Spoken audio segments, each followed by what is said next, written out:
Welcome to Fireside Mystery Theater. Tonight, we venture into the glittering world of London's elite, where fortunes change hands with the fall of a gavel, and where beauty, true beauty, can inspire both devotion and murder. It is the autumn of 1934, and Hercule Poirot finds himself drawn into the rarefied atmosphere of Dorrington's auction house, that venerable institution on King Street where the wealthy gather to possess what others cannot. A Vermeer has surfaced, a painting lost for generations, and its imminent sale has set London society ablaze with anticipation. But beneath the crystal chandeliers and polished mahogany, darker currents flow.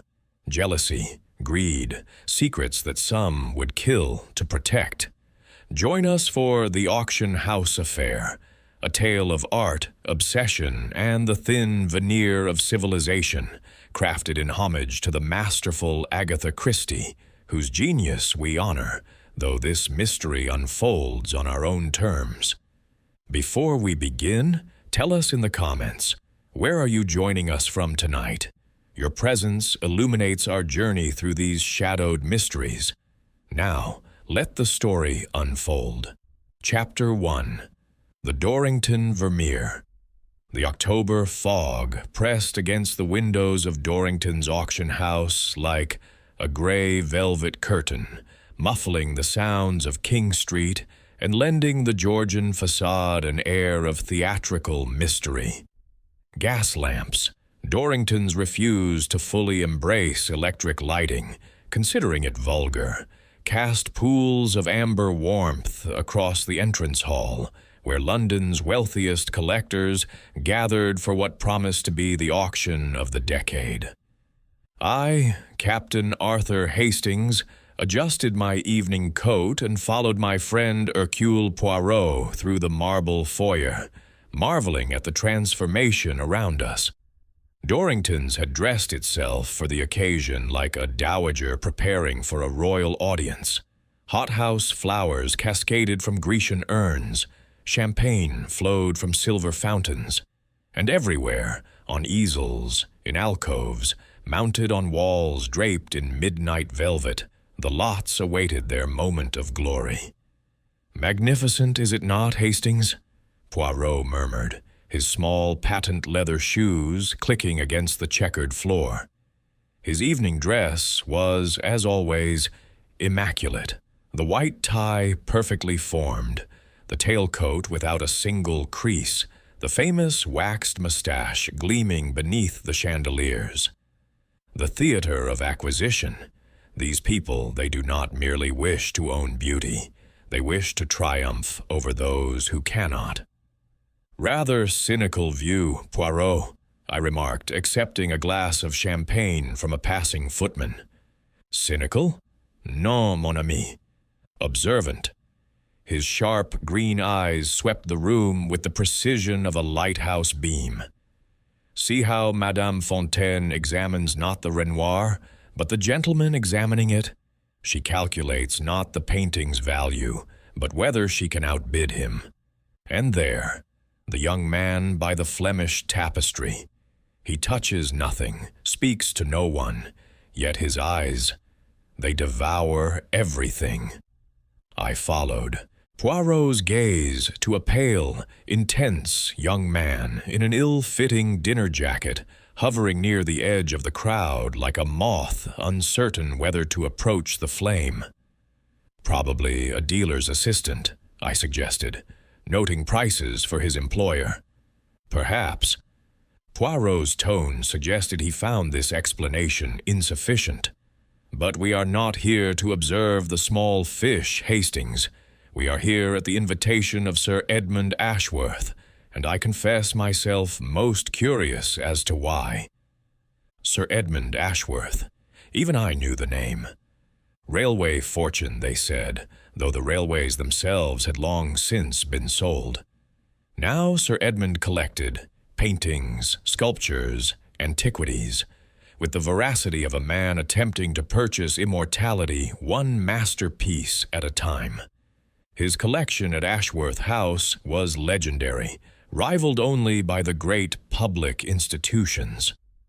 "There he is," I said, spotting our host near the main gallery entrance.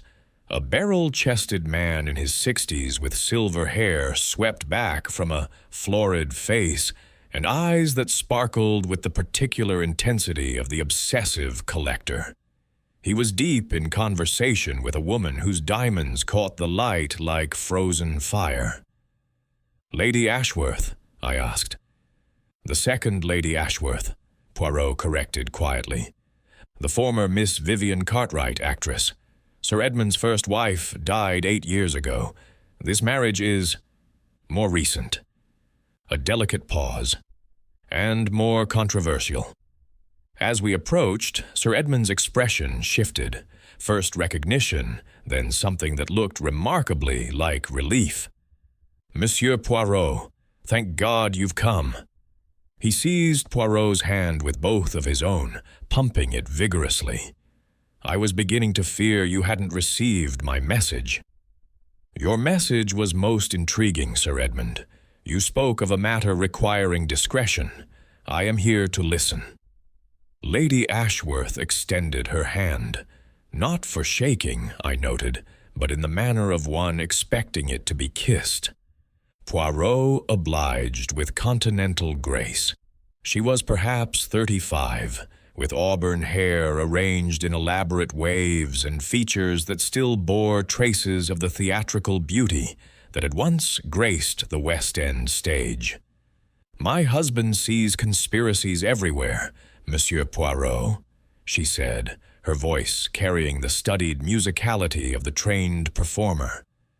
"I do hope you won't encourage him. Vivienne, please." Sir Edmund's tone carried an edge. "This is not imagination. I told you about the letter." "What letter would that be, Sir Edmund?" Poirot inquired. Before our host could answer, a voice cut through the ambient murmur of the preview crowd. "Ashworth, still planning to steal the Vermeer from under honest collectors' noses?" The speaker was a lean, hawk-faced man with silver-streaked dark hair and the bearing of minor aristocracy. He approached with a glass of whiskey in hand and contempt radiating from every pore. "Pemberton." Sir Edmund's face darkened. "I might have known you'd crawl out from whatever hole you've been hiding in. The Honorable Marcus Pemberton," Poirot murmured to me. "Second son of the late Viscount Pemberton. Art collector, dealer, and, if rumors are to be believed, not overly scrupulous about provenance." Pemberton heard him and smiled thinly. "Monsieur Poirot, your reputation precedes you. I do hope you're not here investigating me. I assure you everything in my collection is quite legitimate." "I investigate only crimes, monsieur. Has one been committed?" "Not yet." Pemberton's gaze slid to Sir Edmund. "Though the night is young." "If you're implying—" Sir Edmund began. "Gentlemen, please." A new voice, smooth as old brandy, intervened. A tall, elegant man in his 50s with gray temples and the cultivated charm of the professional intermediary inserted himself between the two collectors. "This is meant to be a civilized preview, not a boxing ring. Marcus Edmund, you'll have your chance to settle matters tomorrow when the hammer falls." "Mr. Whitmore," Poirot said, "the director of Dorrington's himself. This Vermeer must be significant indeed to command your personal attention." Julian Whitmore inclined his head. "Monsieur Poirot, an honor. And yes, the discovery of woman. Reading by candlelight is perhaps the most significant authentication of my career. Lost since 1789, presumed destroyed in the Revolution, and now—" He gestured toward the main gallery with the reverence of a priest indicating the altar. "Would you care to see her?" We processed through the crowd, Sir Edmund and Lady Ashworth, the glowering Pemberton, the diplomatic Whitmore, Poirot, and myself, toward a roped-off alcove at the gallery's far end. 2 uniformed guards flanked the entrance, and as we approached, the crowd seemed to part instinctively, as though acknowledging the presence of something sacred. And then I saw it. The painting was small, no more than 2 feet by 18 inches, but it commanded the space with an authority that silenced conversation.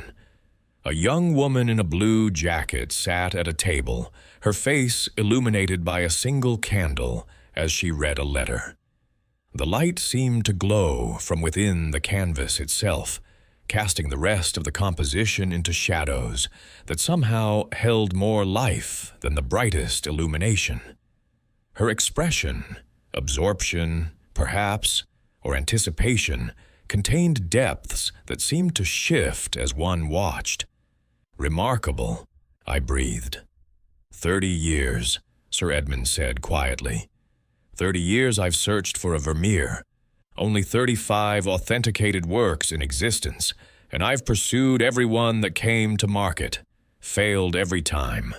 Outbid, outmaneuvered, or the works were already promised to museums. His voice tightened. "But not this time. This one will be mine." "You seem remarkably confident," Pemberton observed, "for a man facing an auction, unless you've made private arrangements." He shot a suspicious glance at Whitmore. "The auction will be conducted fairly," Whitmore said stiffly. "Dorrington's reputation depends upon it." "Your reputation." Lady Ashworth's laugh carried an edge that made me uncomfortable. "How much is that worth, I wonder, when £100,000 is on the table?" "Vivian," Sir Edmund's warning was sharp. "I'm merely observing, darling. Isn't that what detectives do?" She turned her brilliant smile on Poirot. "Observe things." "Indeed, madame." Poirot's gaze was fixed not on Lady Ashworth, but on the painting itself, or rather on the small brass plate beneath it. "Tell me, Mr. Whitmore, this provenance you mention, the painting's journey from 1789 to this alcove, it is fully documented?" "Exhaustively." Whitmore produced a leather portfolio from a nearby table. "Seized from the Château de Montfort during the Revolution, sold to a Dutch merchant, then to a German collector in 1842. Private hands in Austria until 1918, then, rather unfortunately, lost during the chaos following the war. Resurfaced in a Swiss estate sale last spring. Every transfer documented, every seal authenticated." He handed the portfolio to Poirot. "You're welcome to examine the papers yourself." "Most kind." Poirot tucked the portfolio under his arm. "And the scientific analysis, the paint composition, the canvas?" "Conducted by Professor Heinrich Müller of Vienna, the foremost authority on 17th century Dutch technique. His report is included. The painting is unquestionably genuine." I noticed the pale young man I had observed earlier hovering at the edge of our group, listening with fierce attention. When he caught me looking, he flushed and turned away, melting into the crowd. "Who was that?" I asked Lady Ashworth, who stood nearest. She followed my gaze and shrugged. "Some nobody. These previews attract all sorts. Dealers' assistants, insurance men, journalists hoping for scandal." Her eyes glittered. "Perhaps he's a thief, casing the security. Wouldn't that be exciting?" "Vivian has a taste for excitement," Sir Edmund said heavily.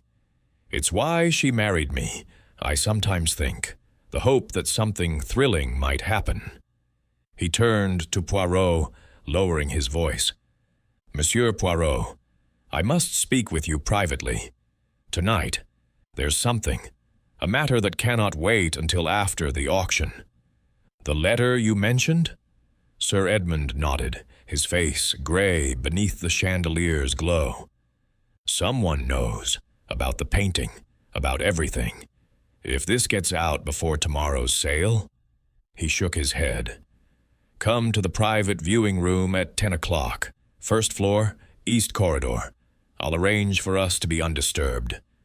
"Very well, Sir Edmund. I shall be there." The evening continued. More champagne, more conversation, more of the elaborate social theater that surrounded great wealth.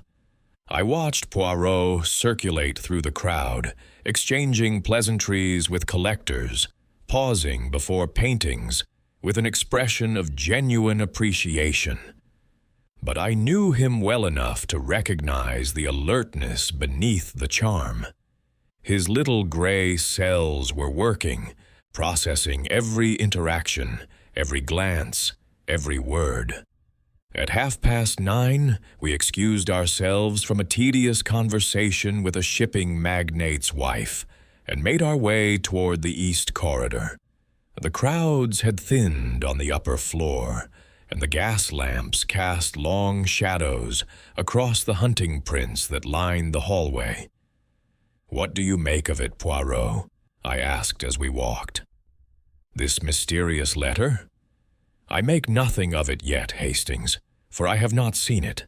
But I observe that Sir Edmund Ashworth is frightened, genuinely frightened, and that his wife finds his fear amusing rather than concerning.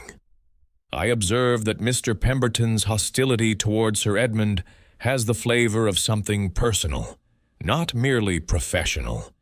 And I observe that Mr. Whitmore, for all his smooth diplomacy, watched our host with the attention of a man who fears his prize, thoroughbred, may bolt before the race. You think someone will try to stop the auction? Someone already has, mon ami, a letter threatening exposure. But exposure of what? He paused before a door marked private viewing room. By appointment only. We shall soon discover, I think. Poirot knocked. There was no answer. He knocked again. "Sir Edmund, it is Hercule Poirot." Silence. "Perhaps he's been delayed," I suggested, but Poirot was already trying the handle. The door swung inward, and the smell hit us immediately. Whiskey, strong and sharp, and beneath it something else. Something metallic. "Hastings," Poirot said quietly. "Find Mr. Whitmore. Tell him to telephone for the police, and touch nothing." I looked past him into the room and felt my stomach lurch. Sir Edmund Ashworth sat in a leather armchair before a small fireplace, a crystal tumbler still clutched in his right hand. His eyes were open, staring at nothing. His face was twisted into an expression of profound surprise, and from his lips a thin trail of foam had dried against his chin. On the table beside him lay a decanter of whiskey, 3/4 empty, and propped against the decanter a small white card bearing 2 words in elegant copperplate, caveat emptor, buyer beware. Chapter 2. A Body Among Masterpieces. I shall never forget the stillness of that room. Death, in my experience, carries with it a particular quality of silence, not merely the absence of sound, but a heaviness that presses upon the living, reminding us of our own fragility. Sir Edmund Ashworth sat in that leather chair, as though he had simply paused mid-thought, yet everything about him proclaimed the terrible finality of what had occurred. Poirot had not moved from the threshold.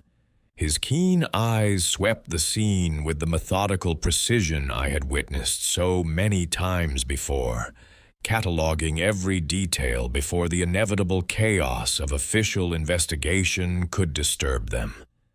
"You will fetch Mr. Whitmore."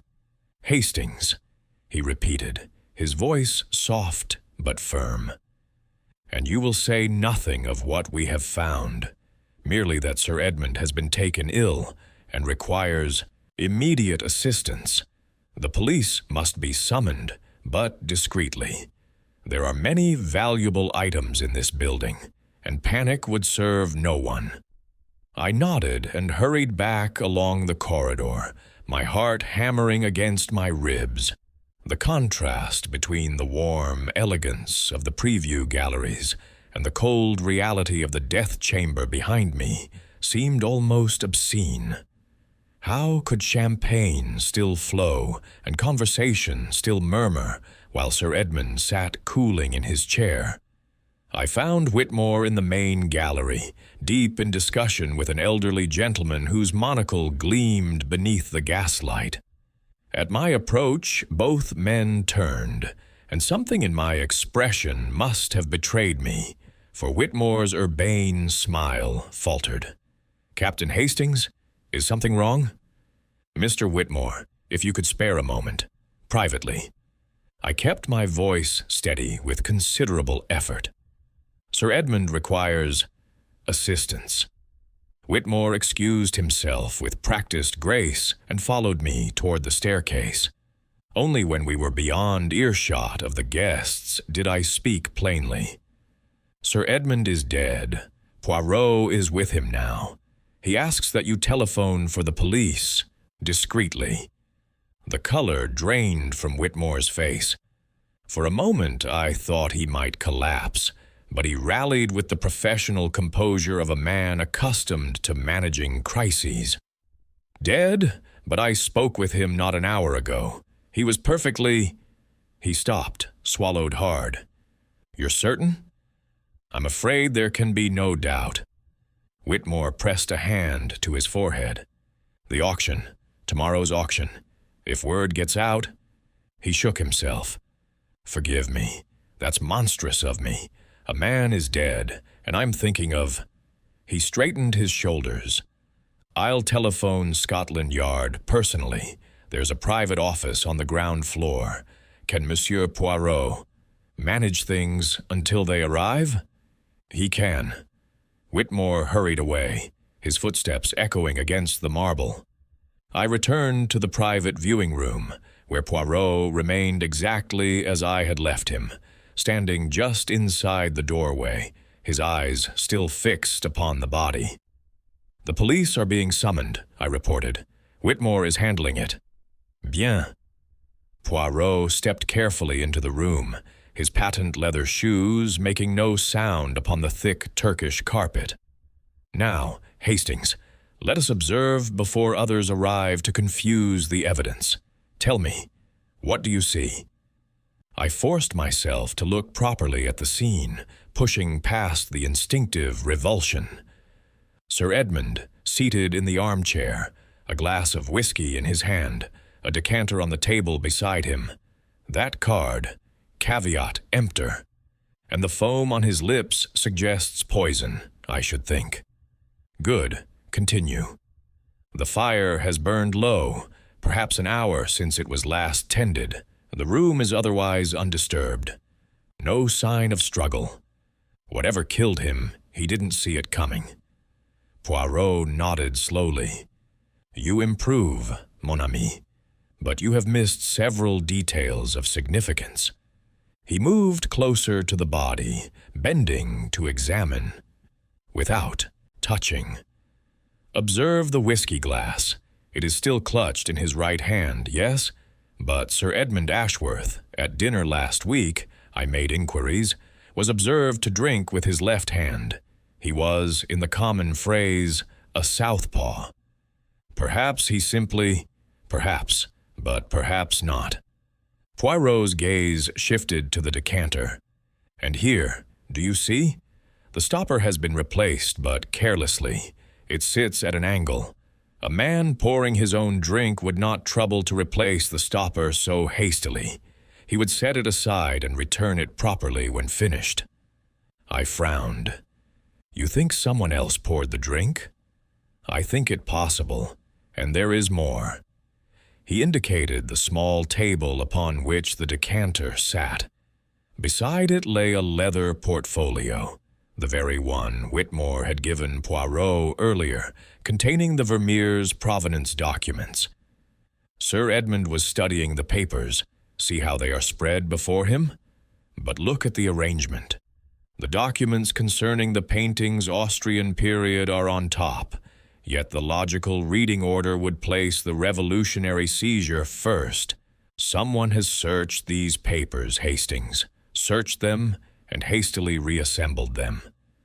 Looking for something specific? Précisément. Poirot straightened, his mustache twitching. And then there is the card itself. Caveat emptor. Buyer beware. A warning, one presumes. But a warning about what? The painting? The auction? Or something else entirely? He produced a handkerchief from his breast pocket and carefully lifted the card by its edges. The copperplate script was elegant, almost beautiful, the work of someone trained in formal penmanship. Not a hasty scrawl, I observed. Someone took time with this. Indeed, this card was prepared in advance, Hastings. The killer came to this room knowing precisely what they intended to do. He replaced the card and turned his attention to the rest of the room. Now, let us consider the question of access. This is a private viewing room. Who would have known Sir Edmund would be here at 10 o'clock? I thought back to our conversation at the preview. We knew. Lady Ashworth was present when he made the arrangement. Pemberton was nearby. He might have overheard, and presumably the staff would have been informed. Just so, a limited circle, but not impossibly small. Poirot moved to the window and examined the latch. Locked from the inside, and the door? When we arrived, it was unlocked but closed. The killer left by the door, then, after ensuring their victim was dead. Risky, I said. Anyone might have seen them in the corridor. Unless the killer belonged here. A guest, a member of staff, someone whose presence would occasion no remark. He turned from the window, his expression thoughtful. Tell me, Hastings, when we encountered Sir Edmund at the preview, what was your impression of his state of mind? Frightened, I said without hesitation. He was trying to hide it, but there was real fear in his eyes. Whatever was, in that letter he mentioned, it had shaken him badly. And yet he did not cancel his appearance at the preview. He did not withdraw from the auction. A man frightened for his life would flee, no? But a man frightened for his reputation. Poirot nodded slowly.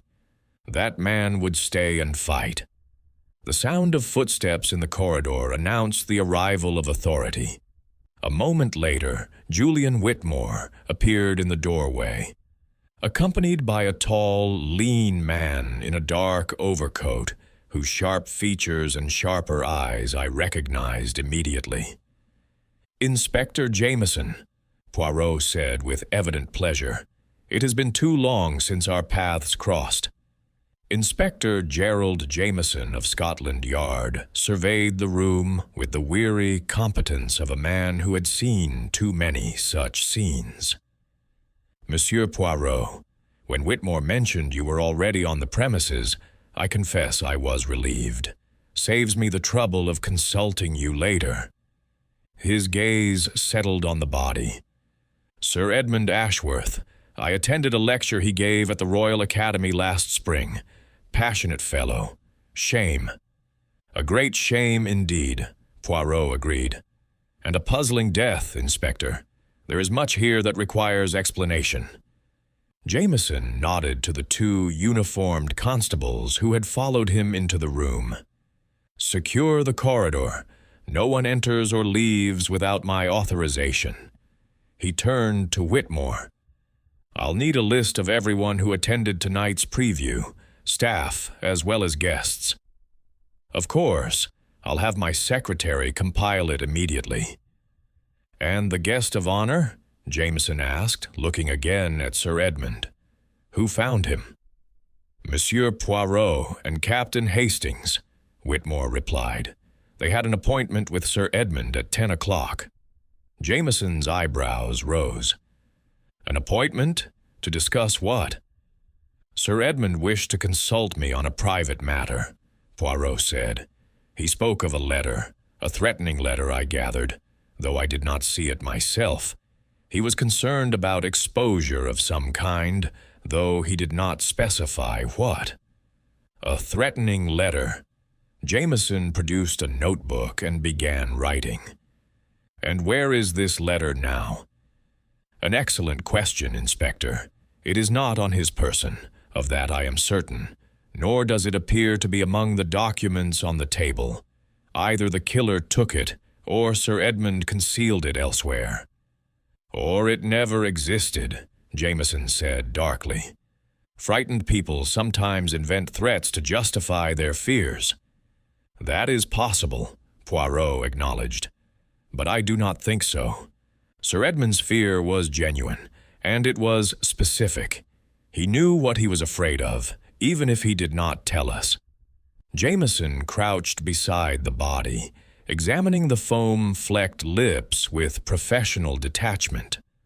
Poison, certainly. The medical examiner will confirm. But I've seen this presentation before. Something fast-acting. Cyanide, perhaps, or one of the alkaloids. He indicated the whiskey glass. Administered in the drink, most likely. The decanter will need to be tested. Poirot said, if the poison was in the whiskey itself, anyone who drank from it would have been affected. But if only this glass was poisoned.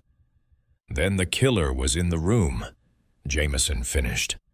Yes, I follow your reasoning. He stood, brushing off his knees. Whitmore, I'll need access to every room in this building, particularly any space where Sir Edmund spent time this evening. And I want to interview everyone who spoke with him, family, staff, and fellow guests alike. Lady Ashworth, I said suddenly, someone should inform her. Whitmore paled. Good God, she's still downstairs, I believe. I saw her in the main gallery not 20 minutes ago. Then she does not yet know she is a widow, Poirot murmured. That, too, is worthy of observation. When you inform her, Mr. Whitmore, watch her closely. The first reaction, it is often the most revealing. Whitmore departed on his grim errand, and Jameson turned to Poirot with a look that mingled respect and resignation. I suppose you'll want to be involved in this investigation. If you will permit it, Inspector. Sir Edmund invited me here specifically to help him, and I failed to arrive in time. It would ease my conscience considerably to see his killer brought to justice. Very well, but you report to me, understood? No private investigations, no dramatic revelations without consulting me first. Naturellement. Poirot's agreement was perhaps a shade too smooth. I knew from experience that his definition of consulting could be remarkably flexible. The next hour passed in a blur of official activity. The medical examiner arrived, a brisk, gray-haired woman named Dr. Penelope Crane, who confirmed Poirot's suspicion of poisoning and estimated the time of death as between 9:30 and 10 o'clock.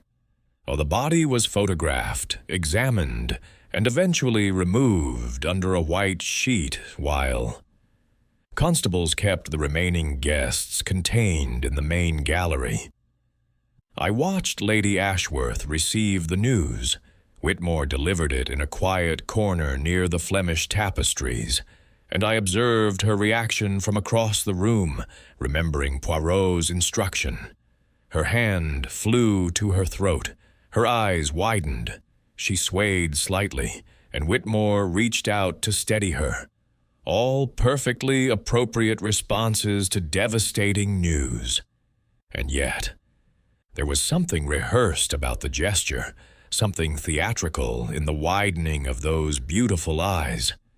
Lady Ashworth was, after all, a former actress. She knew how grief was supposed to look. Whether she actually felt it was another matter entirely. Poirot appeared at my elbow, his gaze following mine. You have noticed it too, I see. She's performing, I said quietly. The shock, the distress, it's all a bit too perfect. Perhaps, or perhaps we are too suspicious, you and I. Genuine grief and performed grief can look remarkably similar, Hastings. The question is not whether Lady Ashworth is acting, but whether she had reason to wish her husband dead. He paused. And opportunity? Where was Lady Ashworth between 9:30 and 10 o'clock, I wonder? We'll have to ask her. We shall, but not tonight. Poirot watched as Whitmore led the new widow toward a private office, a constable trailing discreetly behind. Tonight, we gather information. Tomorrow, we begin to assemble the puzzle. He turned to survey the gallery, his eyes moving from face to face among the detained guests. Marcus Pemberton stood near the entrance, his expression thunderous, arguing with a uniformed officer about being allowed to leave.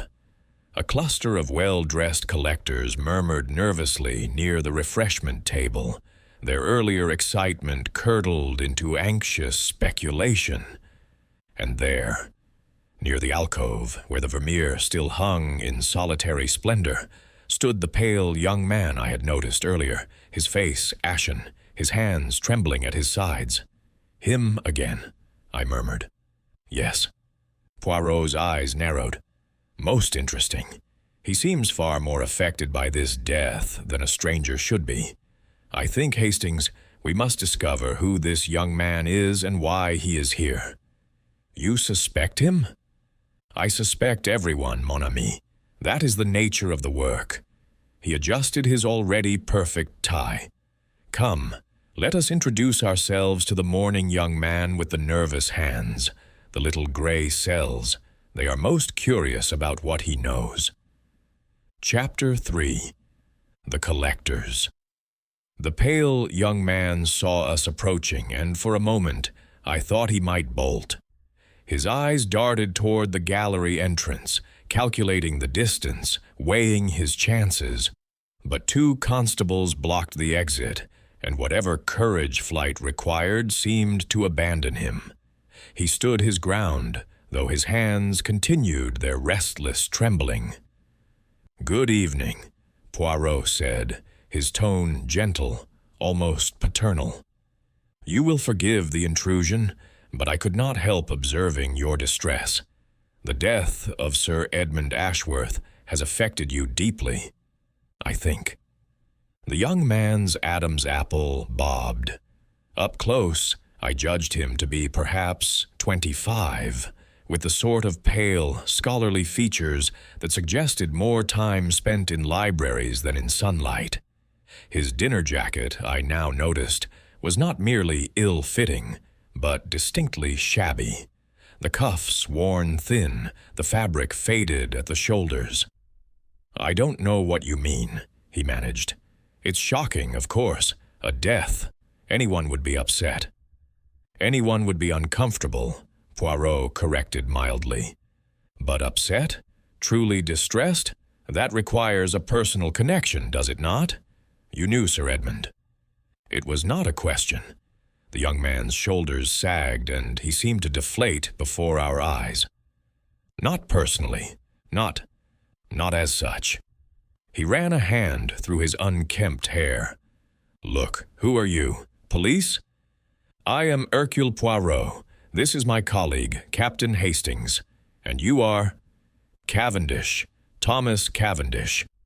He said the name as though expecting it to mean something, and when our expressions remained blank, a bitter smile crossed his face. "No, I don't suppose you'd know. Why would you? The Cavendishes are nobody now. And yet you are here, at the preview of the season's most exclusive auction."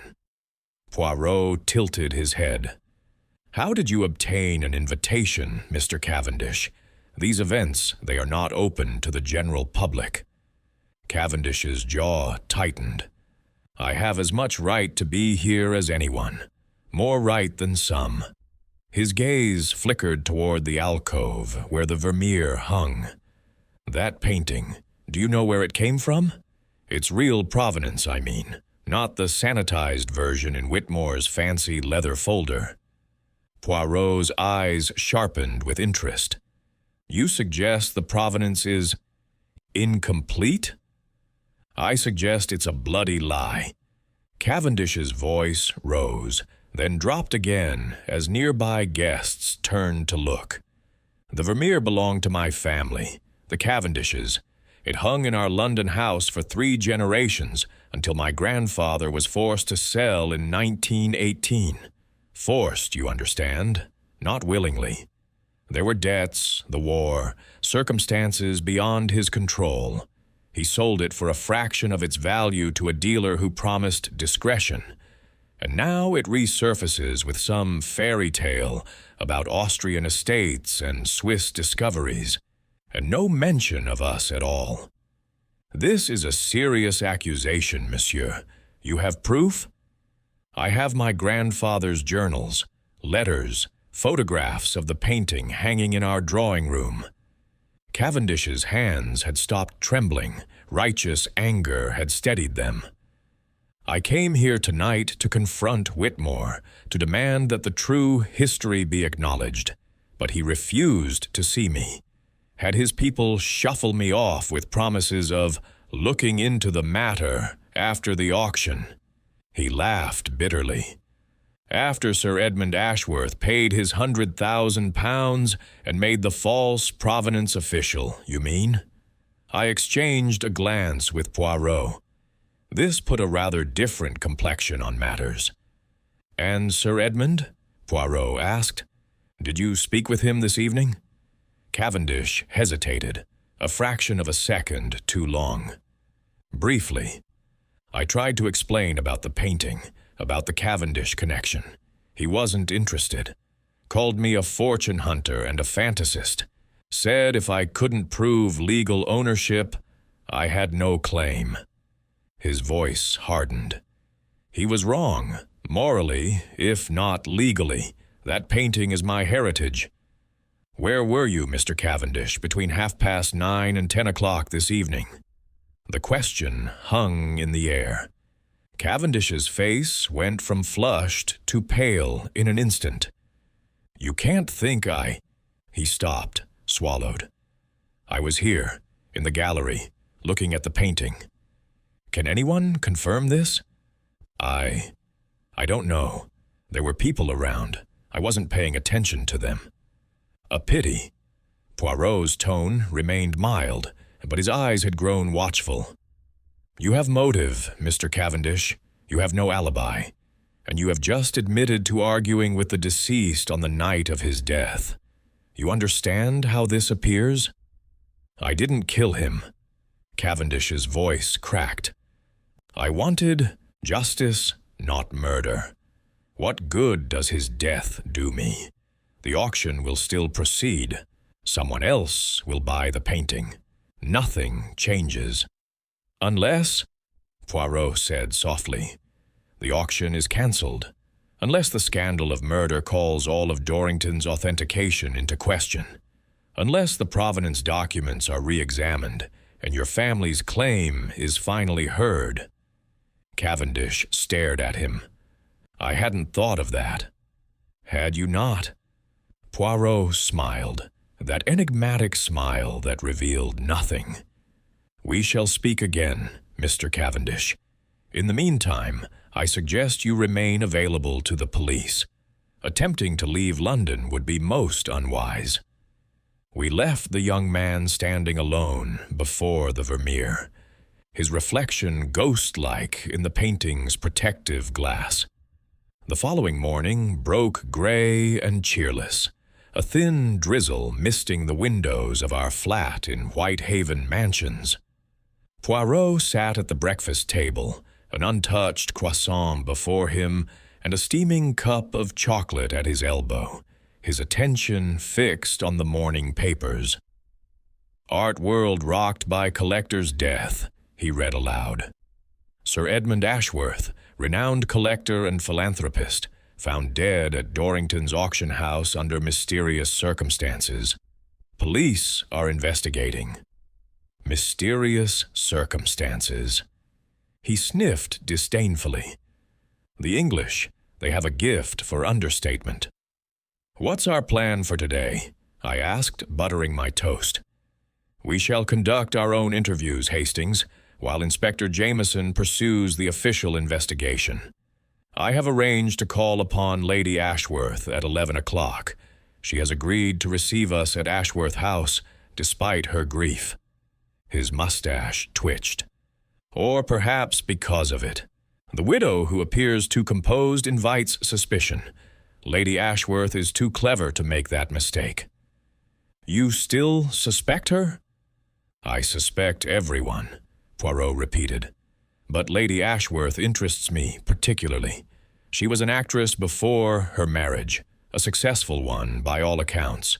She married a man 30 years her senior, a man of immense wealth and formidable temper.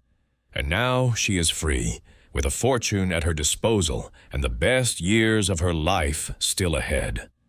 "Motive enough," I admitted. "But what about opportunity? She was in the gallery when we found the body." "She was in the gallery when we returned to report the death," Poirot corrected. "Where she was between 9:30 and 10 o'clock, that remains to be established." At precisely 11, we presented ourselves at Ashworth House, an imposing Georgian residence in Mayfair that spoke of old money and impeccable taste. A butler of advanced years and glacial dignity admitted us to a morning room decorated in shades of cream and gold, where Lady Ashworth awaited us on a silk-upholstered settee. She wore black, of course, elegant, expensive mourning that accentuated her pale complexion and auburn hair. A single strand of pearls circled her throat. Her eyes, I noticed, were dry. "Monsieur Poirot, Captain Hastings." She extended her hand with the same theatrical grace I remembered from the preview. "Thank you for coming. I confess I hardly know what to do with myself. The house feels so empty without Edmund's bluster." "Bluster? An interesting choice of word for a grieving widow." "You have our deepest condolences, madame," Poirot said, settling into the chair she indicated. "We shall not intrude upon your grief longer than necessary, but there are questions that must be asked, you understand." "Of course. The police were here at dawn, a dreadful inspector with no manners whatsoever. I told him everything I know, which is precious little." She arranged her skirts with practiced elegance. "Edmund had enemies, Monsieur Poirot. Success breeds envy. I warned him that his pursuit of the Vermeer would attract unwanted attention, but he wouldn't listen. He never listened." "The Vermeer was important to him?" "Important?" Lady Ashworth laughed, a brittle sound. "It was an obsession. 30 years, he told me. 30 years hunting for a Vermeer to call his own.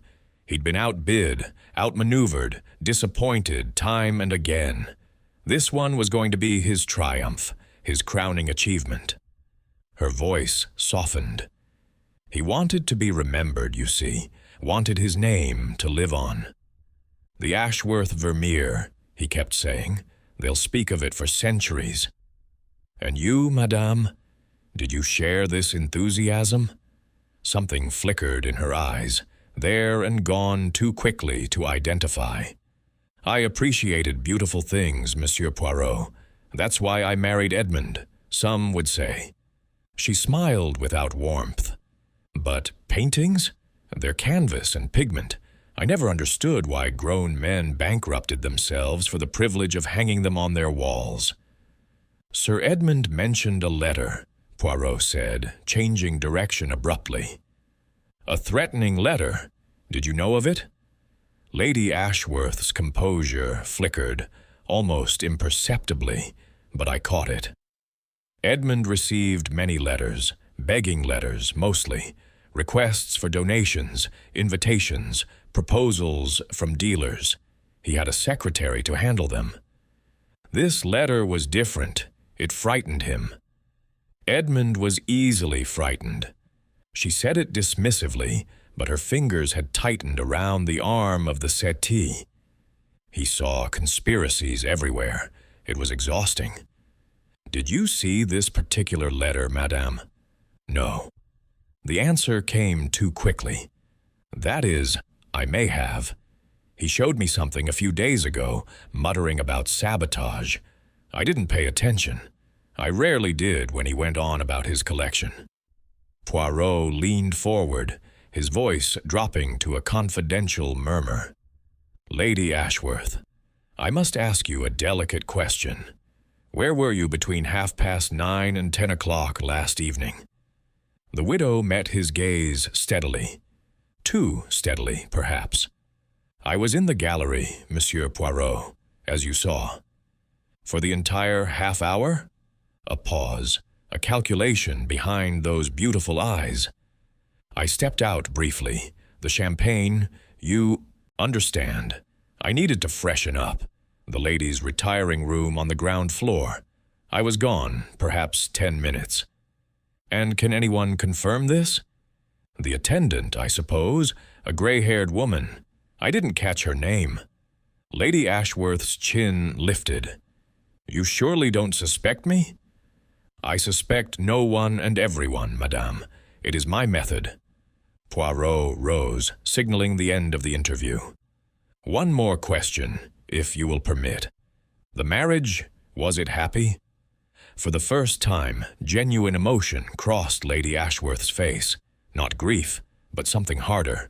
Weariness, perhaps, or resignation. Happy? She considered the word as though encountering it for the first time. We were compatible, Monsieur Poirot. Edmund wanted a beautiful wife to display, like one of his paintings. I wanted security. We each got what we bargained for.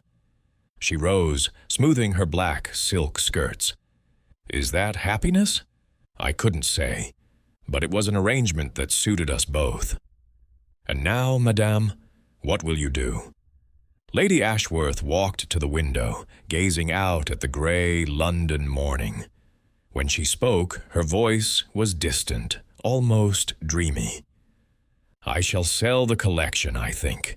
Edmund's precious paintings, his sculptures, his antiquities, all of it. I never wanted to live in a museum. She turned back to face us, and something in her expression made me shiver. I shall travel.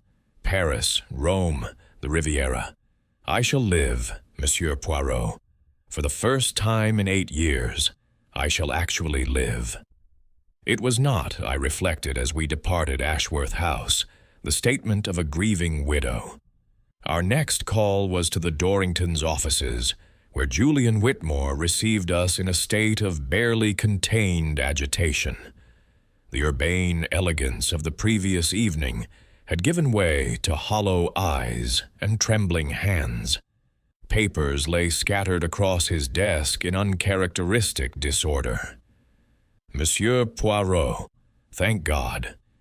He gestured us to chairs, then seemed to forget we were there, running his hands through his silvered hair. The trustees are in an uproar. The auction is postponed indefinitely. And the press, vultures, all of them, circling for scandal. You have my sympathies, monsieur. This is a difficult time. Difficult? Whitmore laughed, an unhinged sound. My reputation is destroyed. 30 years building Dorringtons into the premier auction house in London, and now this. Collector murdered at Preview. It's a headline that will haunt us for decades. Perhaps, Poirot said calmly. If the murderer is swiftly brought to justice, the damage may be contained, which is why I am here.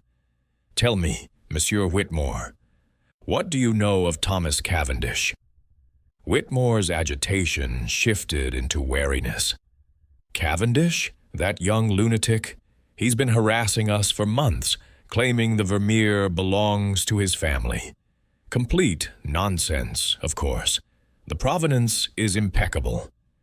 Is it? Poirot's eyebrows rose. Mr. Cavendish claims to have documentation, journals, letters, photographs, proving the painting. Was sold by his grandfather in 1918. This does not appear in your records. Because it never happened. Whitmore's voice hardened. The Cavendish family were minor collectors at best. They never owned a Vermeer. The very idea is absurd. I've had Professor Mueller's authentication verified by 3 independent experts. The painting's provenance is beyond question.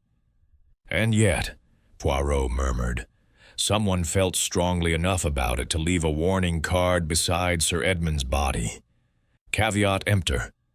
Buyer beware. He tilted his head. Beware of what, do you suppose? Whitmore's face had gone pale. I have no idea. I think you do, monsieur. Poirot's voice was soft, almost gentle, but his eyes had turned cold.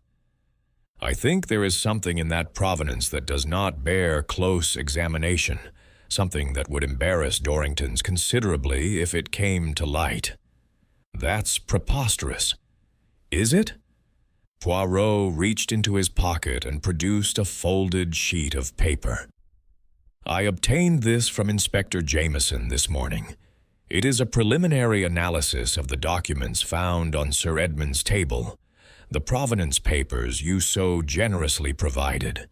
The analysts have noted several anomalies. Ink that does not match the stated period, paper that appears artificially aged, and most damning of all, a watermark that was not introduced until 1923, appearing on a document supposedly created in 1842. The silence that followed was absolute. Whitmore sat frozen, his face a mask of horror. When he spoke, his voice was barely above a whisper. "Oh, God." "The provenance is forged," Poirot said quietly, "at least in part. And you, Monsieur Whitmore, you knew, or you suspected. That is why Sir Edmund's death has shattered you so completely. Not because you have lost a valuable client, but because you fear what the investigation will uncover." "I didn't know." Whitmore's voice cracked. "I swear to you, I didn't know for certain. There were questions, inconsistencies. But Muller's authentication was solid, the scientific analysis beyond reproach. I convinced myself the documentary issues were minor, easily explained." He buried his face in his hands. "I wanted to believe it was genuine. God help me, I wanted it so badly. And now a man is dead," Poirot said. "A man who was about to pay £100,000 for a painting whose provenance may be fraudulent. Did Sir Edmund discover the truth, Monsieur Whitmore? Is that why he was silenced?" Whitmore raised his head, his eyes red-rimmed. "I don't know. I swear to you I don't know. But if he did—" He swallowed hard. "If he did, then the killer is someone who stood to lose everything if the fraud was exposed. And who might that be?" Whitmore hesitated, then spoke a name that sent a chill down my spine. "Marcus Pemberton. He was the dealer who brokered the sale. He authenticated the Austrian provenance personally. If the documents are forged, he's the most likely forger." Chapter 4. Provenance of Secrets. The rain had intensified by the time we left Dorrington's, drumming against our umbrella with the persistence of unanswered questions. Poirot walked in thoughtful silence, his patent leather shoes navigating the puddles with fastidious precision, his little gray cells evidently working at full capacity. "Pemberton," I said at last, unable to contain myself. "It must be Pemberton. He forged the documents, brokered the fraudulent sale, and when Sir Edmund discovered the truth—" "You leap to conclusions, Hastings." Poirot's voice carried a note of gentle reproach. "It is a habit I have tried many times to cure you of, and yet you persist. But the evidence? The evidence suggests that Pemberton may have forged documents. It does not prove he committed murder." Poirot paused at the corner, waiting for a motor car to pass. Consider, mon ami. If Pemberton killed Sir Edmund to prevent exposure, why leave the warning card? Caveat emptor draws attention to precisely the fraud he wished to conceal. A clever forger would remove all evidence of deception, not advertise it. I frowned, seeing his point. Then who left the card? That is the question that intrigues me most. Poirot hailed a passing taxi, and we climbed into its leather-scented interior. The card suggests someone who wished to expose the fraud, not conceal it. Someone who wanted the world to know that Sir Edmund was being deceived. He gave the driver an address in Chelsea. We go now to visit Mr. Marcus Pemberton. I have taken the liberty of telephoning ahead. Pemberton's residence was a narrow Georgian townhouse in a fashionable but slightly faded street, the sort of address that spoke of gentility, struggling to maintain appearances. A harried-looking housekeeper admitted us to a cluttered study, where the walls groaned under the weight of paintings, sketches, and framed certificates of authentication. Pemberton himself stood before the fireplace, a glass of whiskey in hand, despite the early hour. His hawk-like features were drawn with tension, and his eyes, sharp and calculating at the preview, now held a hunted quality. Monsieur Poirot. He did not offer his hand. I wondered when you'd come. The police were here at dawn, asking impertinent questions about my business dealings. I assume you're here for the same purpose. I am here to find the truth, monsieur. Nothing more, nothing less. The truth. Pemberton laughed bitterly and drained his whiskey. The truth is that Edmund Ashworth was a pompous fool who collected art the way some men collect stamps, for vanity, not love. He deserved to be cheated. But did he deserve to die? The question hung in the air. Pemberton's hand trembled slightly as he set down his empty glass. I didn't kill him, if that's what you're implying. I despised the man, certainly. He outbid me at every significant auction for 20 years, always with that smug smile, always making certain I knew I'd been beaten. But murder? He shook his head. I'm a dealer, Monsieur Poirot, not a criminal. And yet, Poirot said mildly, you authenticated documents that appear to be forged. The provenance of the Vermeer, the Austrian period specifically, contains anachronisms that could not have escaped a trained eye. Your trained eye, Monsieur Pemberton. Pemberton went very still. For a long moment he said nothing, his gaze fixed on some point beyond the rain-streaked window. Who told you? He asked at last. Whitmore? Does it matter? The truth will emerge regardless. The police have the documents. Analysis is ongoing. It would be better, I think, if you explained yourself. Now, before the official accusations begin. Pemberton moved to the sideboard and poured himself another whiskey with hands that shook visibly. When he turned back, his face had aged 10 years. I didn't forge the documents, he said quietly, but I knew they were forged. I knew, and I said nothing. Continue. Pemberton sank into a leather armchair, suddenly looking less like a predatory hawk and more like a tired, defeated man. The Vermeer surfaced last spring, as Whitmore told you. Swiss estate sale, supposedly. I was approached by an intermediary, a man I'd done business with before, always discreetly, always profitably. He offered me the opportunity to broker the authentication and sale. The intermediary's name?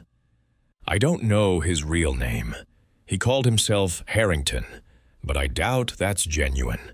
Middle-aged, nondescript, the sort of man you'd pass on the street without a second glance. Pemberton took a long swallow of whiskey. He provided the provenance documents. The complete chain of ownership from 1789 to the present. Beautiful work, I must say. Whoever created them was an artist in their own right. But you recognized the forgery. Not immediately.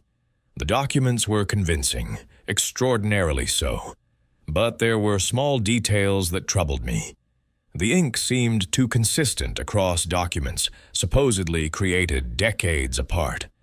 The paper, while appropriately aged, had a uniformity that felt wrong. Pemberton's voice dropped.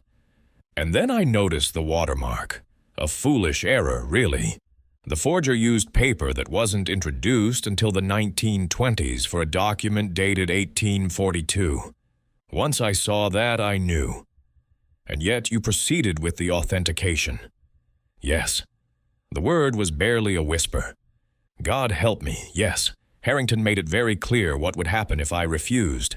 He had information about past transactions, deals that were not entirely legitimate. He threatened to expose me if I didn't cooperate. Blackmail, I said, if you want to call it that. Pemberton's laugh was hollow. I preferred to think of it as a business arrangement. I authenticated the provenance, arranged the introduction to Dorrington's, and in return, my past indiscretions remained private. Poirot's eyes had narrowed. This Harrington, he is the forger? I don't know. Perhaps. Or perhaps he's merely the broker, as I was. Another link in the chain. Pemberton set down his glass and leaned forward, his voice urgent. But I swear to you, Monsieur Poirot, I had nothing to do with Ashworth's death. The blackmail gave me every reason to want the auction to proceed. If the Vermeer sold, the fraud would be complete, the documents would become official record, and no one would ever question them again. Ashworth's death has ruined everything. Unless, Poirot said slowly, Sir Edmund discovered the truth and threatened to expose you. In that case, his silence would be worth more than the completed sale. He didn't know. Pemberton's voice rose. He couldn't have known. The documents fooled Whitmore, fooled Miller, fooled everyone. Edmund Ashworth was many things, but he was no expert in historical documentation. He wouldn't have recognized a forged watermark if it danced before him singing, God Save the King. And yet someone warned him, caveat emptor, buyer beware. Poirot's gaze was penetrating. If not you, then who? Pemberton hesitated. Something flickered in his eyes. Fear, perhaps, or calculation. There was someone else, he said at last. Someone who knew about the forgery. Someone who had been trying to stop the sale for months. Thomas Cavendish? Pemberton blinked, surprised. You know about him? We have made his acquaintance. He claims the Vermeer belonged to his family. Claims. Pemberton snorted. The man is delusional. The Cavendishes never owned a Vermeer. I've researched their collection thoroughly. Minor works, nothing of significance. But Cavendish has convinced himself otherwise, and he's been making a nuisance of himself ever since the painting surfaced. Did Cavendish know about the forged documents? I don't see how he could. Unless... Pemberton paused, his brow furrowing. Unless someone told him. Someone who wanted to use his grievance as a weapon against the sale. Someone like Harrington? Perhaps. Harrington plays deep games. I never understood his true motives, only that he wanted the Vermeer sold at any cost. Pemberton shook his head. But if he was also manipulating Cavendish, feeding him information to disrupt the auction, I don't understand. It makes no sense. Poirot rose, his expression unreadable. Very little in this affair makes sense, Monsieur Pemberton. But I begin to perceive a pattern. Faint, like a watermark, but visible to those who know where to look. You know who killed Ashworth? I have suspicions, but suspicions are not proof, and Hercule Poirot does not make accusations without proof. He moved toward the door, then paused. One more question, if you please. This Harrington, how did you contact him? I didn't. He always contacted me. Pemberton's voice was bitter.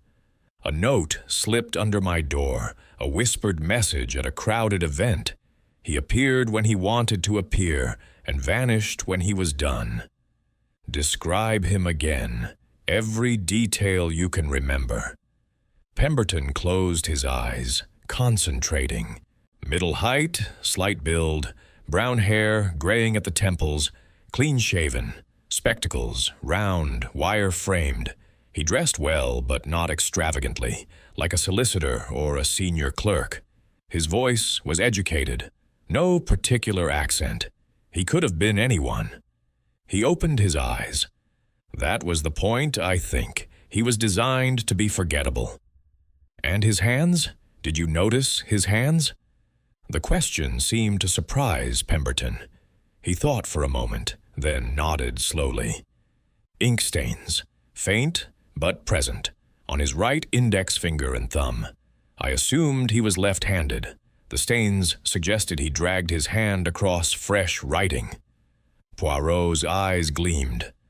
Excellent, monsieur. Most helpful indeed. We left Pemberton's house and walked for several blocks in silence, the rain having subsided to a fine mist. Poirot's pace was slow, contemplative, his umbrella tapping rhythmically against the wet pavement. The mysterious Harrington, I said at last. Do you think he's our killer?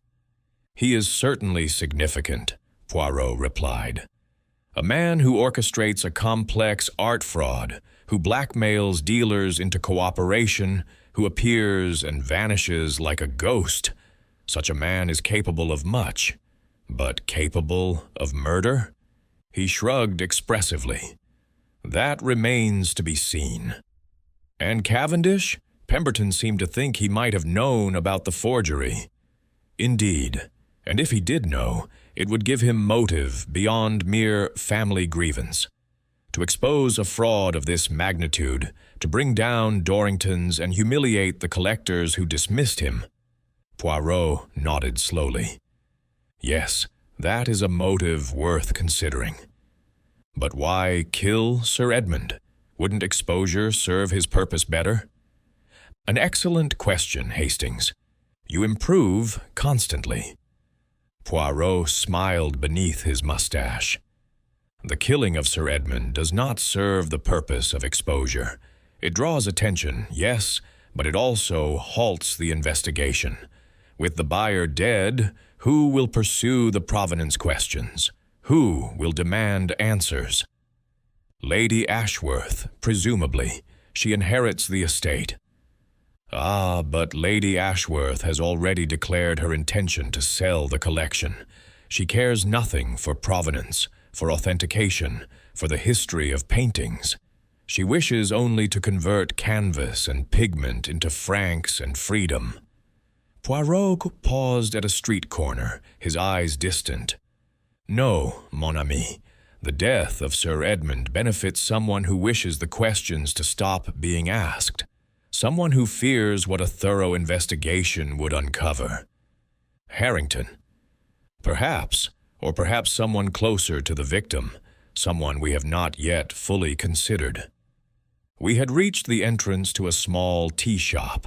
Its windows steamed against the autumn chill. Poirot glanced at his watch and nodded with satisfaction. We are precisely on time. I have arranged a meeting here, Hastings, with a witness who may illuminate several dark corners of this affair. Who? The valet. Sir Edmund's personal valet, Mr. Albert Finch. He has served the Ashworth household for 17 years, and there is very little, I think, that escapes his notice. The tea shop was warm and quiet, populated by elderly ladies and a scattering of shop girls on their break.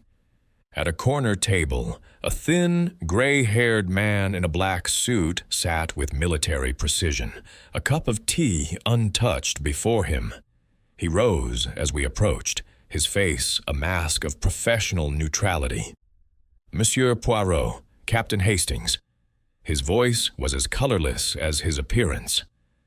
"Thank you for suggesting this venue. I prefer not to discuss household matters where household ears might hear." "You are discretion itself, Mr. Finch." Poirot settled into the chair opposite. "That is precisely why I wish to speak with you. There are things, I think, that you know. Things that others in the household might not wish revealed." Finch's expression flickered, the briefest tightening around his eyes.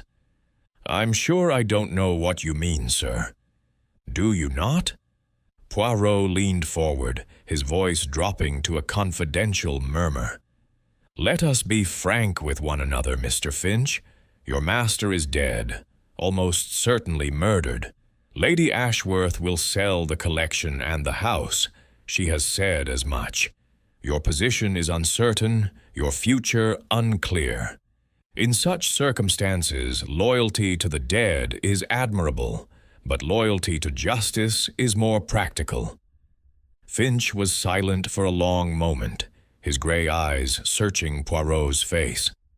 Whatever he saw there seemed to satisfy him, for his rigid shoulders relaxed fractionally. "What do you wish to know?" "Everything. But let us begin with the letter. The threatening letter that so disturbed Sir Edmund in the days before his death. Did you see it?" "I did." Finch's voice was barely above a whisper. "Sir Edmund received it 3 days before the preview. Hand-delivered, no postmark, plain envelope, typewritten address. He read it in his study, and I have never seen a man go so pale." "Did you read the contents?" "Sir Edmund dropped it when Lady Ashworth entered the room. I retrieved it and... yes." I glanced at the text before returning it to him. Finch's jaw tightened. "It was brief. The Vermeer is a lie. Your legacy is built on fraud. Pay $50,000 to the account below, or the world will know." There was a bank account number. Swiss, I believe. "Blackmail," I exclaimed. Someone was blackmailing him about the painting. "So it would seem." Poirot's expression was intent. "And Sir Edmund's response? Did he intend to pay?" "No." Finch's voice carried a note of grim satisfaction. "Sir Edmund was many things, but he was not a man to be intimidated. He said, and I remember his exact words, 'I'll see them in hell before I pay a penny, and when I find out who's behind this, I'll destroy them.'" "And did he? Find out, I mean." Finch hesitated, a long, weighted pause that seemed to fill the small tea shop with tension. "I believe," he said at last, "that Sir Edmund knew who sent the letter, or suspected, at least. The night of the preview, before he left for Dorrington's, he told me to prepare the blue guest room. He said he would be bringing someone home for a long overdue conversation." "Who?" "He didn't say, but he made one other comment that has troubled me ever since." Finch's gray eyes met Poirot's with unsettling intensity. He said, "Family, Finch. It always comes back to family. The ones you trust are the ones who destroy you." Poirot sat back, his fingers steepled beneath his chin. "Family," he murmured. "Mais oui. It always comes back to family." Chapter 5. The Forger's Shadow. The revelation from Finch haunted me as we made our way back to Whitehaven Mansions. Family. Sir Edmund had spoken of family in his final hours, with the bitterness of a man who had been betrayed by those he trusted most. But what family? Lady Ashworth was his wife, not blood relation, and Sir Edmund's first marriage had produced no children. I had verified this in the society pages. "Poirot," I said as we climbed the stairs to our flat. "Sir Edmund had no children, no siblings that I'm aware of. What family could he possibly have meant?" "An excellent question, Hastings." Poirot unlocked the door and moved immediately to his desk, where a stack of papers awaited. Notes from Inspector Jameson, I presumed, along with various documents he had requested. But family, it is not always a matter of blood. There are families of circumstance, of obligation, of shared history, and there are families that one has forgotten or wished to forget. He settled into his chair and began sorting through the papers with methodical precision. I poured us each a small brandy and settled into my own armchair, watching him work. "Here," Poirot said at last, extracting a yellowed newspaper clipping from the stack. "I requested certain records from the archives, society announcements, obituaries, business notices. This is most illuminating." He handed me the clipping. It was from the Times, dated August 1912, and announced the marriage of Sir Edmund Ashworth to Miss Catherine Whitmore, daughter of Mr. Harold Whitmore of Surrey. "Whitmore," I breathed. "Julian Whitmore's family?" "His sister, to be precise." Poirot's eyes gleamed. Catherine Whitmore became Catherine Ashworth, Sir Edmund's first wife. She died 8 years ago. A wasting illness, according to the official records. Julian Whitmore is Sir Edmund's brother-in-law. Good God, he never mentioned it. At the preview, when he introduced himself, he spoke as though their relationship was purely professional. Poirot nodded slowly. A curious omission, n'est-ce pas? One would think that family connection would be worth mentioning, particularly when one's brother-in-law is about to make the most significant purchase of his collecting career. Unless he didn't want anyone to know. Précisément. Poirot extracted another document, a financial statement of some kind, dense with figures. I have also obtained, through Inspector Jameson's good offices, a summary of Dorrington's accounts. The auction house has been struggling, Hastings. Overhead costs have risen, major consignments have gone to rivals, and several high-profile authentications have been quietly challenged. The Vermeer sale was not merely prestigious, it was essential. Without the commission from Sir Edmund's purchase, Dorrington's would face serious financial difficulties. So Whitmore had motive, I said slowly. Financial motive, at least, but why would he kill the man who was about to save his business? Unless Sir Edmund was not going to save it. Poirot set down the financial statement and steepled his fingers.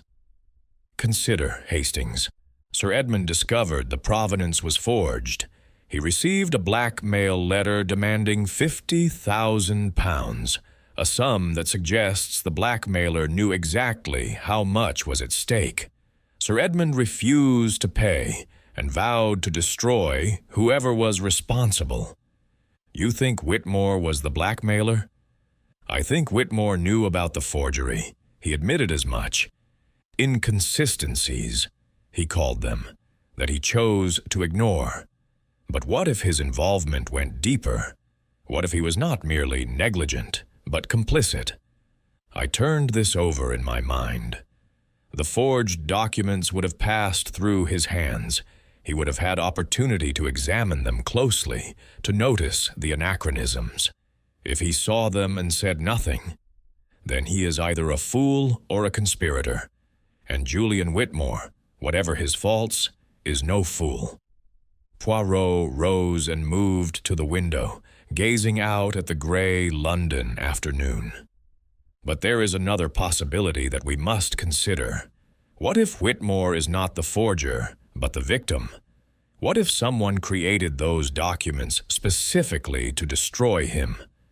Destroy him? How? By ensuring that the fraud was discovered, but only after the sale was complete, Dorrington's reputation would be ruined. Whitmore would be disgraced, possibly prosecuted. His life's work would crumble to dust.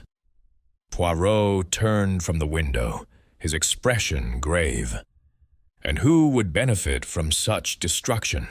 Who holds a grudge against Julian Whitmore deep enough to justify such elaborate revenge? Before I could answer, the telephone rang. Poirot answered it with his customary formality, listened for several moments, then replaced the receiver with an expression of intense satisfaction.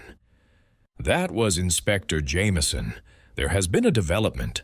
The police have located the mysterious Harrington. Where? In the morgue. Poirot reached for his hat and coat. He was found this morning in a boarding house in Stepney, dead for approximately 36 hours, which means he was killed the same night as Sir Edmund, possibly within hours of the murder at Dorrington's. The morgue at Scotland Yard was a place I had visited too many times in my association with Poirot, yet I never grew accustomed to its cold, clinical atmosphere. The walls were white tile, the lighting harsh and unforgiving, and the air carried that peculiar blend of chemical preservative and something else, something one preferred not to identify. Dr. Penelope Crane, the medical examiner we had met at Dorrington's, stood beside a sheet-covered form, her gray hair pinned severely back, her manner brisk and professional. "Monsieur Poirot, Captain Hastings, Inspector Jameson said you'd want to see this." "Indeed, Doctor. What can you tell us about the deceased?" Dr. Crane pulled back the sheet, revealing the face of a middle-aged man. Nondescript, as Pemberton had described, with brown hair graying at the temples and wire-framed spectacles still perched on his nose. His expression was peaceful, almost serene, which seemed incongruous given the circumstances of his discovery. Identity confirmed through papers found in his room. Albert Harrington, though I suspect that's an alias. No matching records in any official database. Cause of death, poisoning, same compound that killed Sir Edmund Ashworth. Potassium cyanide, administered orally. Time of death, between 11 p.m. and 1 a.m. on the night of the Dorrington preview. "The same poison," I murmured. "The same killer?" "Almost certainly." Dr. Crane indicated the man's right hand. "Note the ink stains on his fingers. This man was a forger, or at least he spent considerable time with pen and paper. We found materials in his room, specialized inks, aged paper, reference documents. He was a professional, whoever he was." "The forger of the Vermeer provenance," Poirot said quietly. "Killed to ensure his silence." "That's our assumption." Inspector Jameson had entered the morgue behind us, his lean face grim. "We've traced his movements on the night of the murder. He left his boarding house at approximately 7 p.m., dressed for evening. A cab driver remembers picking him up and taking him to King Street, directly opposite Dorrington's. He attended the preview? It appears so, though no one on Whitmore's guest list matches his description, and none of the staff remember admitting him. Jameson's jaw tightened. He got in somehow, and someone inside knew he was coming. Poirot bent over the body, examining the dead man's face with clinical detachment. His expression is calm, no sign of struggle, no defensive wounds. He knew his killer, I think, trusted them enough to accept a drink without suspicion. "Just like Sir Edmund," I observed. "Précisément." Poirot straightened, his eyes distant. "Two men, killed by the same poison, on the same night, both connected to the same fraud. One was the buyer, the other the forger. What links them beyond the painting itself?" "Money," Jameson suggested. The blackmail scheme. Maybe Harrington got greedy, demanded a larger share. His partner decided to eliminate him. Perhaps. Poirot did not sound convinced. But there is something else here, something we are not seeing. The killing of Harrington was not opportunistic. It was planned. The killer brought poison to a boarding house in Stepney, administered it successfully, and departed without being seen. That requires preparation, knowledge, access. Access to poison, certainly, Dr. Crane interjected. Potassium cyanide isn't something you pick up at the chemist's. Our killer has connections, medical, industrial, or academic. Or criminal, Jameson added darkly. Poirot moved away from the body, his pace slow and contemplative. Tell me, Inspector, the materials found in Harrington's room, the forger's tools. Was there anything else of interest? Jameson consulted his notebook. Papers, mostly. Draft versions of provenance documents. Practice runs, it looked like.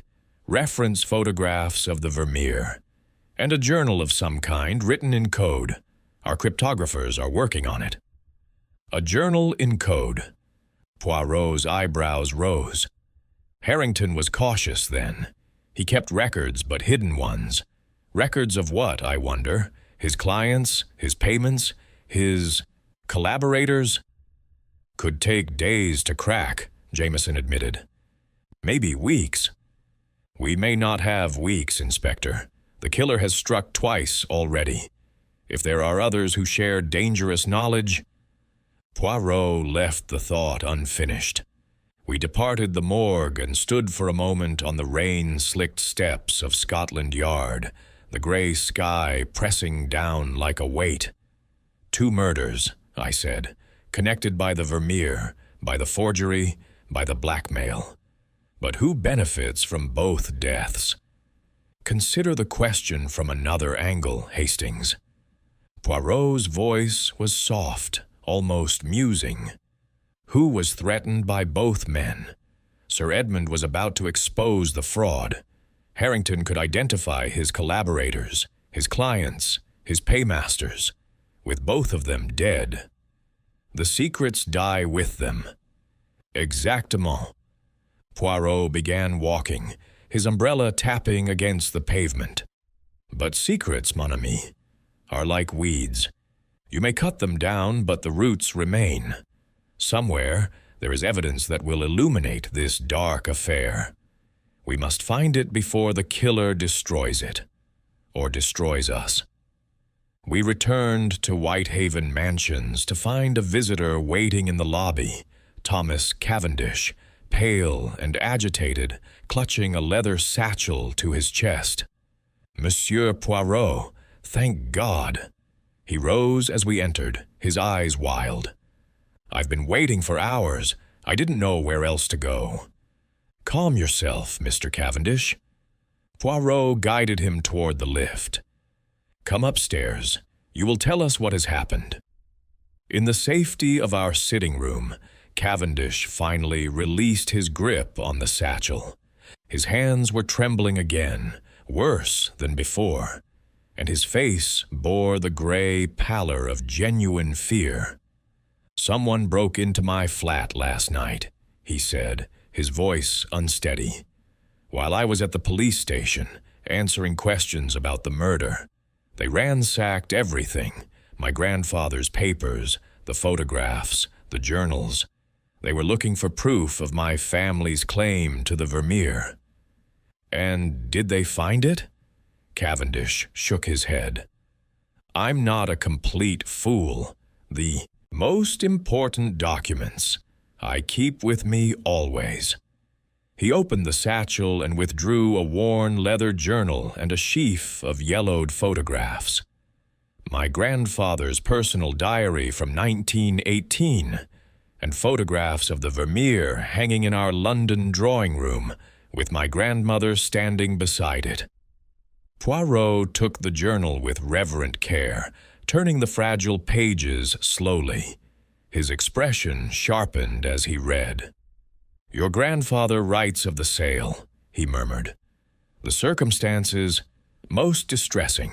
He was coerced, it seems. There were debts, yes, but also threats. Someone threatened to reveal a family scandal unless the painting was surrendered." "Blackmail," Cavendish said bitterly.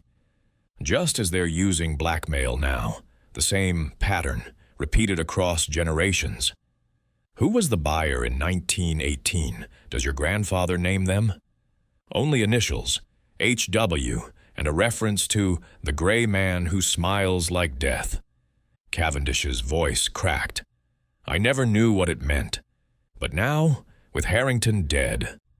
Poirot had gone very still. His eyes were fixed on a particular passage in the journal, and when he spoke, his voice was barely above a whisper. "H.W. Your grandfather's handwriting is difficult, but this passage, he writes of a family. The W. Family has betrayed us, as they betrayed others before. Their auction house is built on stolen dreams." The silence that followed was absolute. "Whitmore," I breathed. "Harold Whitmore, Julian Whitmore's father." "The auction house," Cavendish said slowly. "Dorrington's, founded by the Whitmore family in 1856. Julian is the third generation." Poirot closed the journal with exquisite care. "A pattern indeed, Mr. Cavendish, a pattern of theft, forgery, and blackmail spanning generations. And at the center of it all, one family, one institution." His eyes glittered with cold fire. "The little gray cells, they begin to see clearly at last." "But what does it mean?" Cavendish demanded. "Is Whitmore the killer? Did he murder Sir Edmund to protect his family's secrets?" "That," Poirot said quietly, "is what we shall discover. But first, I must verify certain facts, and for that, I require access to Dorrington's archives, records that Julian Whitmore will not willingly provide." He moved to his desk and began composing a telegram with swift, decisive strokes. "What are you doing?" I asked. "Requesting assistance from an old friend, Professor Heinrich Müller of Vienna, the expert who authenticated the Vermeer's scientific credentials." Poirot signed the telegram with a flourish. "If the painting itself is genuine, as Müller claims, then the forgery extends only to the documentation. But if the painting is also false, then the entire fraud is even larger than we imagined." "Précisément, mon ami." Poirot sealed the telegram and handed it to me. "Please have this sent immediately. And then, Hastings, I think we must pay another visit to Ashworth House. There is something Lady Ashworth has not told us, something about her husband's past that may hold the key to this entire affair." Chapter 6. The Final Lot. The following morning brought two developments of considerable significance.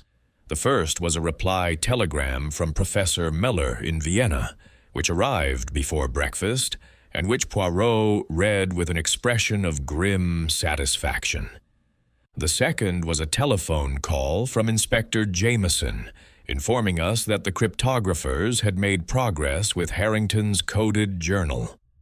"The painting is genuine," Poirot announced, setting down Muller's telegram beside his untouched croissant. "Professor Müller stakes his reputation upon it. The canvas, the pigments, the technique, all consistent with Vermeer's authenticated works. Whatever fraud has been perpetrated, it does not extend to the artwork itself." "Then the forgery was purely documentary," I said. "The provenance papers." "Just so, which means the Vermeer is real, but its history is false." Poirot's fingers drummed against the tablecloth. "Someone went to extraordinary lengths to create a fictional journey for a genuine masterpiece. The question is, why? If the painting is authentic, why not simply establish its true provenance?" Because the true provenance is damaging, I suggested. The Cavendish connection. If it became known that the Whitmore family acquired the painting through blackmail and coercion. Precisely, Hastings. The truth would destroy Dorrington's reputation far more thoroughly than any forgery scandal. Better to create a clean history, Austrian collectors, Swiss estate sales, than to admit that the foundation of the family business was built on stolen art. The telephone rang, and Poirot answered it with characteristic formality. He listened intently for several minutes, his expression shifting from interest to something approaching triumph. "Merci, Inspector. We shall meet you at Dorrington's within the hour." He replaced the receiver and turned to me, his eyes alight with that particular gleam that signified the case was reaching its climax. "The coded journal, Hastings. The cryptographers have broken it. Harrington kept meticulous records of his work, clients, payments, instructions. And the name that appears most frequently, the name that commissioned the Vermeer provenance forgery. Whitmore? No." Poirot shook his head slowly. "The name is Ashworth, Lady Vivian Ashworth." The drawing-room at Dorrington's had been transformed, where elegant guests had mingled with champagne flutes just days before. Now a more somber assembly gathered. Inspector Jameson had arranged chairs in a semicircle facing the fireplace, and one by one the key figures in our drama took their seats. Lady Ashworth sat nearest the fire, her black mourning dress immaculate, her expression betraying nothing. Beside her, Julian Whitmore perched on the edge of his chair, his urbane composure cracked and peeling like old varnish. Marcus Pemberton occupied the far corner, his hawk-like features drawn with tension, while Thomas Cavendish clutched his leather satchel as though it contained his very soul. 2 constables stood by the doors. Inspector Jameson positioned himself near the window, and Hercule Poirot stood before the fireplace, his small figure commanding the room with the authority of absolute certainty. "Mesdames et messieurs," he began, his voice calm yet resonant.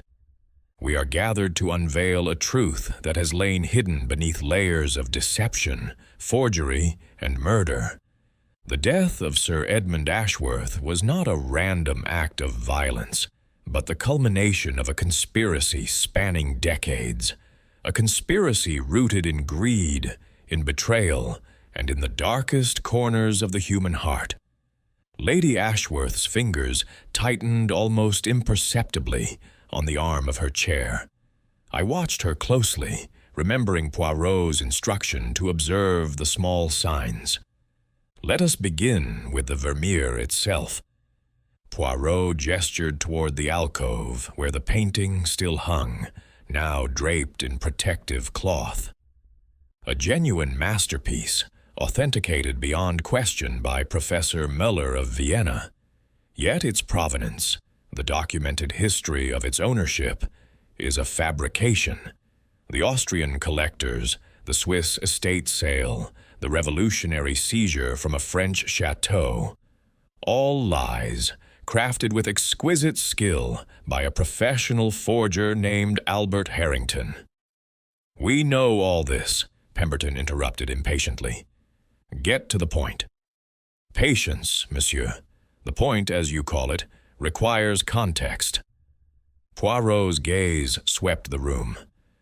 "The true history of this painting begins not in revolutionary France, but in Edwardian London. In 1918, the Vermeer hung in the drawing-room of the Cavendish family. Mr. Thomas Cavendish possesses photographs and journals proving this beyond doubt." Cavendish nodded, his pale face flushed with vindication. "The Cavendishes were coerced into selling the painting," Poirot continued.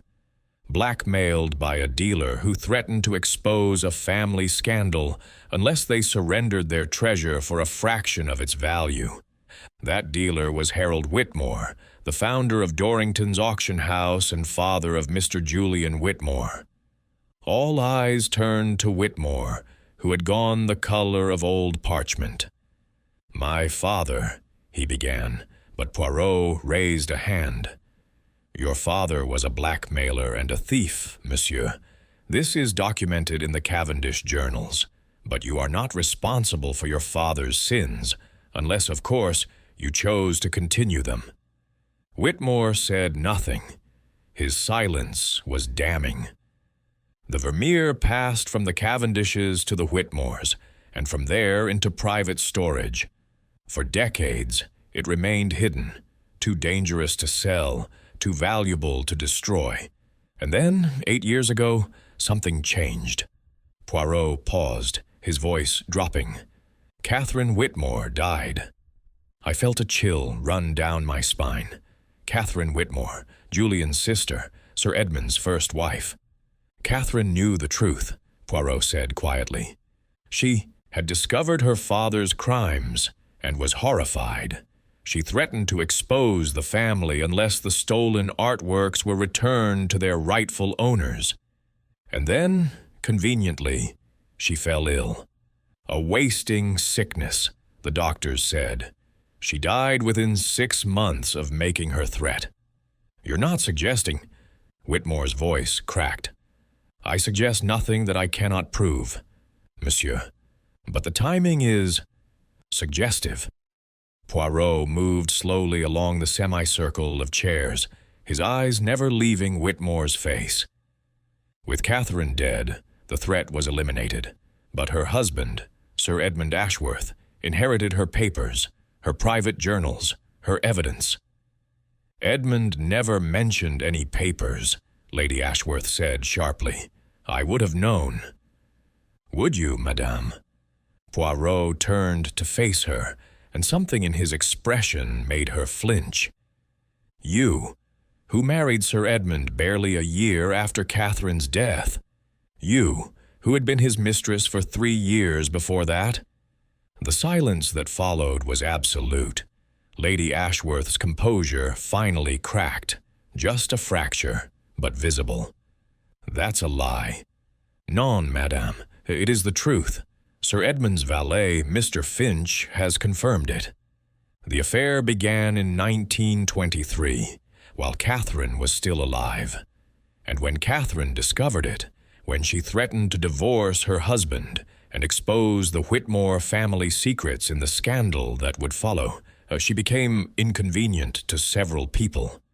Lady Ashworth rose from her chair, her face contorted with fury. You cannot prove any of this. You have no evidence. I have Harrington's journal. Poirot's voice was ice. Decoded by Scotland Yard's finest cryptographers. It contains a detailed record of every commission he received, every payment he was made, every instruction he followed. And your name, madame, appears 17 times. Lady Ashworth froze. You commissioned the forged provenance, Poirot continued relentlessly. You paid Harrington to create a false history for the Vermeer, a history that would allow it to be sold without questions. You blackmailed your own husband with threats of exposure, demanding £50,000 to remain silent about the painting's true origins. That's absurd. Why would I blackmail Edmund for money? I was already his wife. I had access to everything. Not everything, madame. Sir Edmund had grown suspicious of you. His solicitors have confirmed that he was in the process of changing his will, removing you as primary beneficiary and establishing a charitable trust instead. You were about to lose everything. Lady Ashworth's face had gone white. She sat back down, her hands trembling. But blackmail was not enough, Poirot said.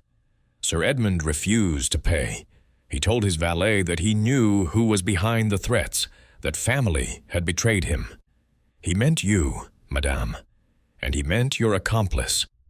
Poirot turned suddenly, his gaze fixing on Julian Whitmore with laser intensity. "You, Monsieur Whitmore, your sister's husband, your business partner in this sordid scheme.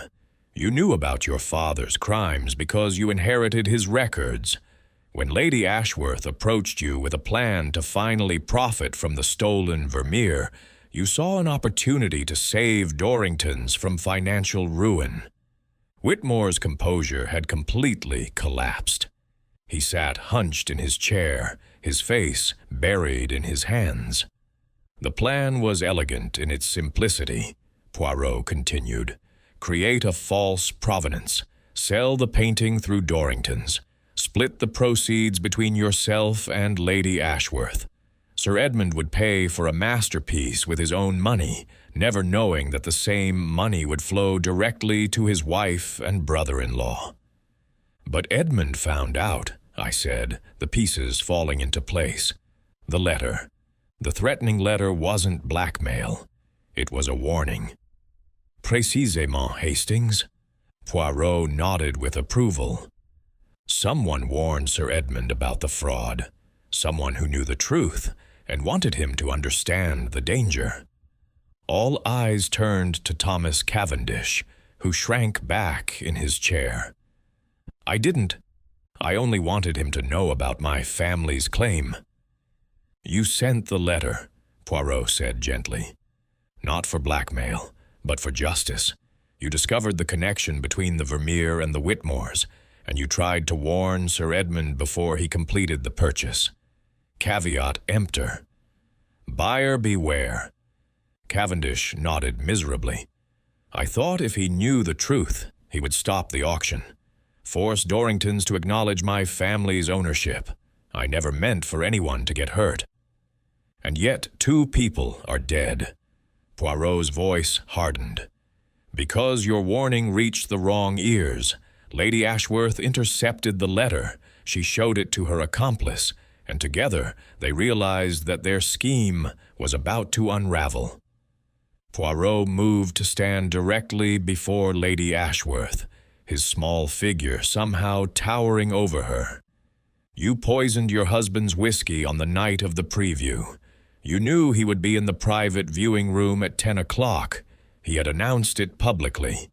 You slipped away from the gallery, claiming to visit the ladies' retiring room, and instead made your way to the first floor.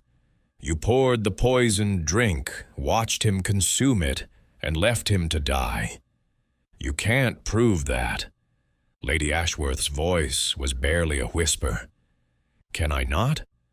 Poirot reached into his pocket and produced a small glass vial. "This was found in your dressing room at Ashworth House this morning, hidden behind a loose panel in your wardrobe.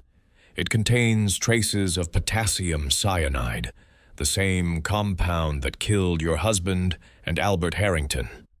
Lady Ashworth stared at the vial as though it were a serpent. "You killed Harrington too," Poirot continued. "He knew too much. He could connect you to the forgery, to the blackmail scheme, to the entire conspiracy. So you visited him at his boarding house later that night, after the chaos at Dorrington's had subsided. You brought a bottle of wine, a peace offering, you called it. He trusted you. Why would he not? You were his employer, his patron. He drank, and he died." "No." Lady Ashworth's voice rose. "No, I didn't. Julian, tell them." But Whitmore was not looking at her. He was staring at the floor, his shoulders shaking. "Julian?" Her voice cracked. "We agreed. You said you would protect me." "I said nothing of the kind." Whitmore raised his head, and his eyes were filled with a terrible despair. "I knew about the provenance. I knew about my father's crimes. But I never agreed to murder. I never wanted anyone to die. You were happy enough to profit from it. I was desperate." Whitmore's composure shattered completely. "Dorrington's was failing. Everything my family built was crumbling. When you came to me with the plan, sell the Vermeer, save the business, I convinced myself it was victimless. Edmund would get his painting, we would get our money, and no one would be harmed. But Sir Edmund discovered the truth, Poirot interjected, and Lady Ashworth decided that silence was worth more than partnership. Whitmore nodded, his face wet with tears. When I learned what she'd done, when I realized Edmund was dead, I wanted to go to the police. She threatened me, said she would tell them I was the mastermind, that I had planned everything. I was trapped. You are a coward, monsieur, but you are not a murderer. Poirot turned back to Lady Ashworth. That distinction belongs to Madame alone. Lady Ashworth sat motionless for a long moment. Then, slowly, something in her seemed to collapse. The theatrical poise, the calculated charm, the beautiful mask she had worn for so long. What remained was something smaller, harder, infinitely more dangerous. He deserved it, she said quietly. Edmund, he bought me like he bought his paintings, to display, to possess, to control. 3 years as his mistress, waiting for Catherine to die. 8 years as his wife, trapped in that mausoleum of a house, surrounded by his precious art while he ignored me completely. So you killed him for his indifference? I killed him for my freedom. Lady Ashworth's voice was cold and clear, and I would do it again. The world is better without Edmund Ashworth in it. And Harrington? Was the world better without him? Harrington was a loose end. He would have talked eventually. They always do. She smiled, a terrible smile, devoid of warmth or humanity. I have no regrets, Monsieur Poirot, only one, that I underestimated you. Inspector Jameson stepped forward, his handcuffs gleaming in the afternoon light. Lady Vivian Ashworth, I am arresting you for the murders of Sir Edmund Ashworth and Albert Harrington. You do not have to say anything, but anything you do say may be given in evidence. Lady Ashworth rose with dignity, offering her wrists with the grace of a queen accepting tribute. As the constables led her away, she paused at the door and looked back at Poirot. The Vermeer, she said. What will happen to it? It will be returned to its rightful owners. Poirot's voice was quiet but firm. The Cavendish family will finally receive justice, 60 years late, but justice nonetheless. Something flickered in Lady Ashworth's eyes, rage, perhaps, or bitter amusement. Then she was gone, and the door closed behind her with a sound like a final curtain falling. The aftermath was subdued. Whitmore was taken into custody for his role in the fraud, though Poirot believed the courts would show leniency given his cooperation. Pemberton, freed from Harrington's blackmail, seemed almost relieved, though his role in authenticating the forged documents would likely end his career. And Thomas Cavendish sat alone in the gallery, staring at the Vermeer with an expression of profound wonder. "It's really ours," he murmured as we approached. "After all these years, my grandfather's painting." "It belongs to your family," Poirot confirmed. "The legal proceedings will take time, but the outcome is not in doubt. Professor Muller's authentication combined with your documentary evidence creates an unassailable case."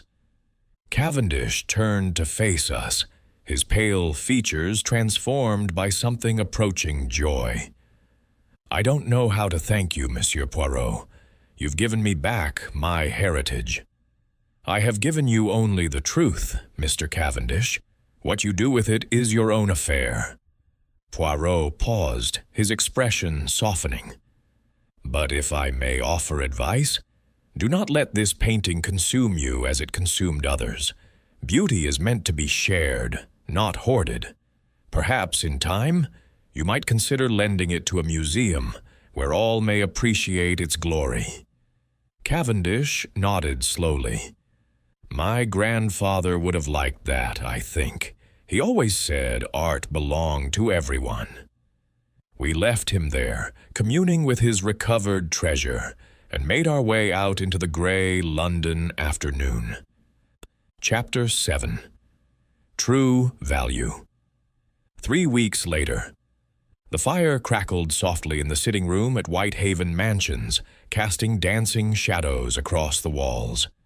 Outside, November had settled over London like a gray blanket, bringing with it the first true chill of winter. But within our comfortable sanctuary, warmth prevailed, both from the flames and from the satisfaction of a case concluded. Poirot sat in his customary armchair, a cup of tisane steaming gently on the table beside him. His patent leather shoes gleamed in the firelight, and his mustache, freshly waxed to mathematical perfection, caught the amber glow like burnished copper. He held a letter in his small, precise hands, reading it with an expression of quiet contentment. "News from Cavendish?" I asked, setting aside the evening paper.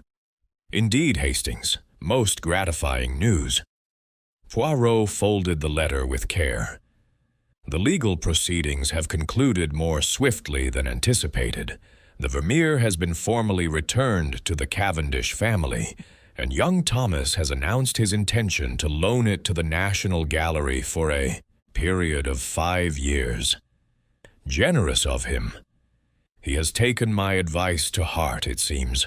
The painting will hang where all may see it, with a plaque acknowledging both its artistic significance and its troubled history." Poirot smiled beneath his mustache. "The Cavendish family's name will be restored, and future generations will know the truth of what was done and what was recovered." I reached for my brandy, swirling the amber liquid thoughtfully. "And Whitmore? What becomes of him?" "The courts have shown mercy. As I predicted, his cooperation in Lady Ashworth's prosecution was deemed significant, and his role in the fraud, while deplorable, did not extend to violence.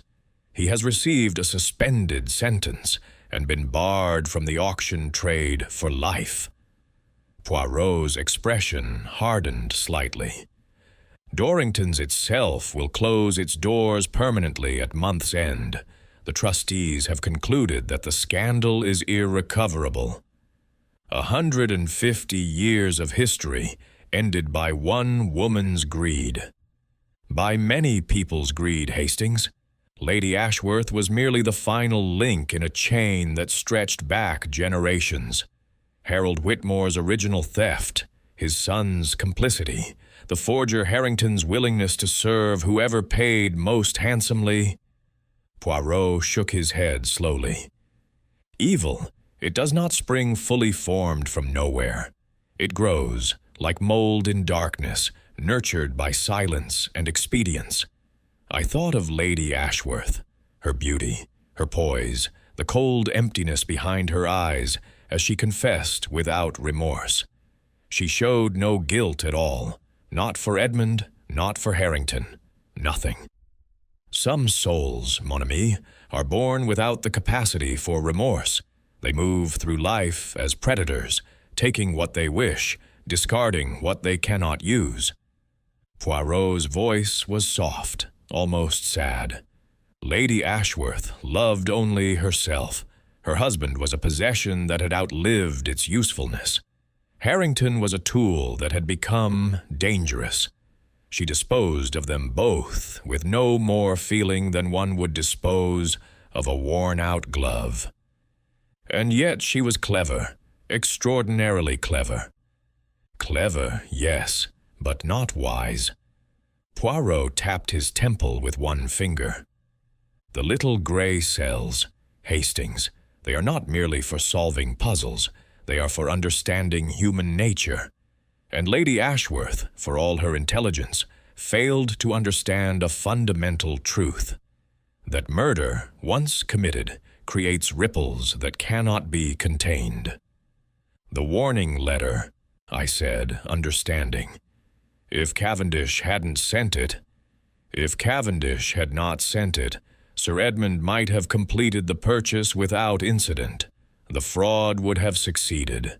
Lady Ashworth and Whitmore would have collected their profits and gone their separate ways. Poirot spread his hands.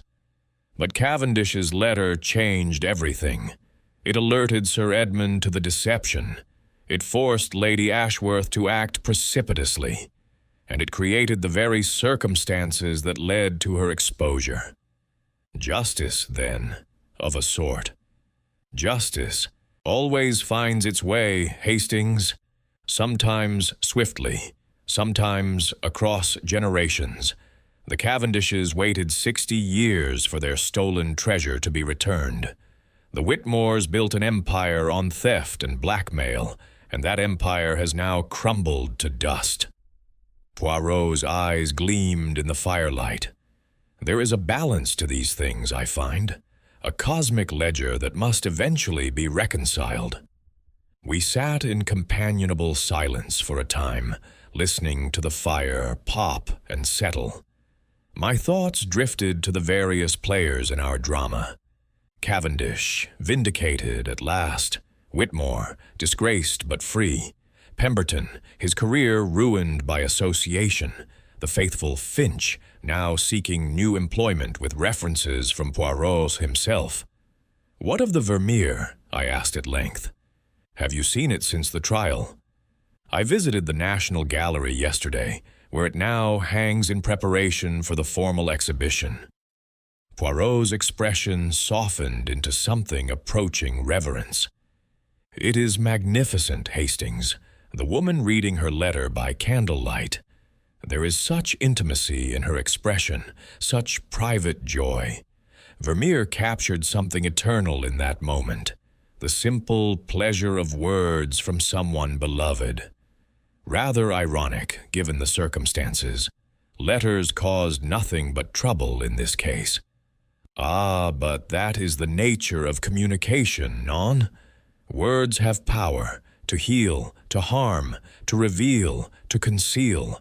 The letters in this affair were instruments of destruction, blackmail, threats, warnings. But the letter in the painting? Poirot smiled. That letter brings only happiness.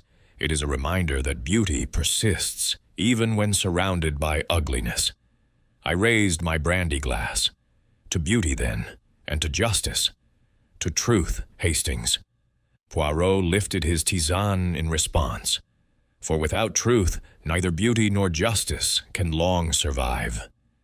We drank in silence, and I felt the familiar warmth of satisfaction that came at the conclusion of a successful case. Another mystery solved, another killer brought to justice, another wrong set right by the remarkable faculties of my friend's extraordinary mind. "Poirot," I said after a moment, "do you ever tire of it? The darkness, I mean, the endless parade of human cruelty and deception?" He considered the question with characteristic seriousness. "There are moments, mon ami, when the weight of what I have witnessed presses heavily upon me, the capacity of human beings for evil. It is sometimes overwhelming." He paused, his gaze distant. "But then I remember the other side of the ledger, the victims who receive justice, the innocent who are protected, the truth that is brought to light. And that's enough? It must be enough, Hastings, for what is the alternative?